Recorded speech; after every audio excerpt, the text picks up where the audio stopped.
ପାପ ଓ ପୁଣ୍ୟ। ଏକଦା ଗୋଟିଏ ଆଶ୍ରମରେ ଗୁରୁଙ୍କୁ ଜଣେ ମହିଳା ପଚାରିଲେ, ମହାଭାଗ, ମୁଁ ସବୁଦିନ ପରିବା କାଟି ରୋଷେଇ କରୁଛି। ଜାଣୁଛି ପରିବା ଭିତରେ ପୋକ ଅଛନ୍ତି, କିନ୍ତୁ ସେମାନଙ୍କୁ ମାରିବାକୁ ପଡ଼ୁଛି। ଏଇଟା କ'ଣ ପାପ ପର୍ଯ୍ୟାୟରେ ଯିବ?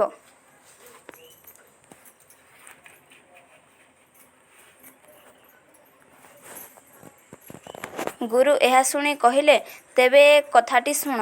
ଥରେ ସ୍ୱାମୀ ଯୋଗାନନ୍ଦ ପରମହଂସ ମହାରାଜ ଜର୍ମାନୀ ଯାଇଥିଲେ।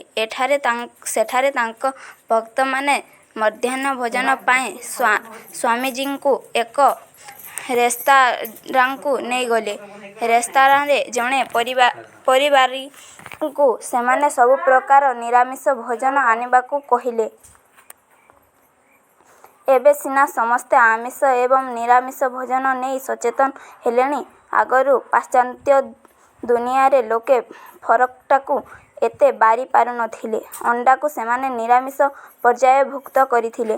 କିଛି ସମୟ ପରେ ପରିଚାରିକା ଜଣକ ଟେବୁଲ ଉପରେ ଆଣି ଅନେକ ପ୍ରକାର ବ୍ୟଞ୍ଜନ ଥୋଇଦେଲେ।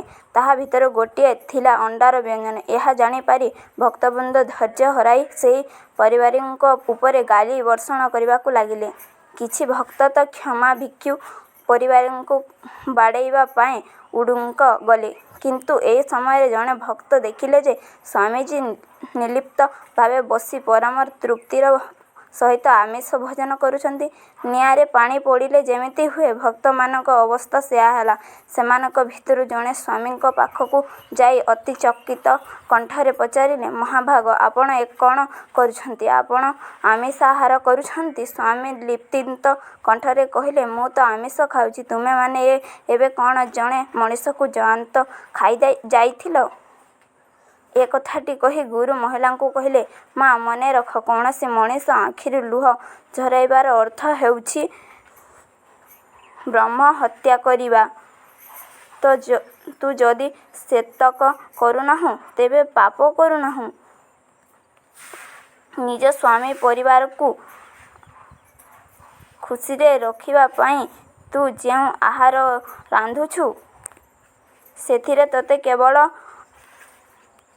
ପୁଣ୍ୟ ମିଳୁଛି। ତୁ ଏତେ ବ୍ୟସ୍ତ କାହିଁକି ହେଉଛୁ?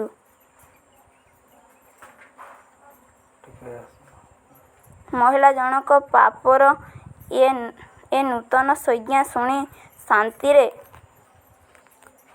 ଶାନ୍ତିର ସହିତ ଘରକୁ ଫେରିଲେ।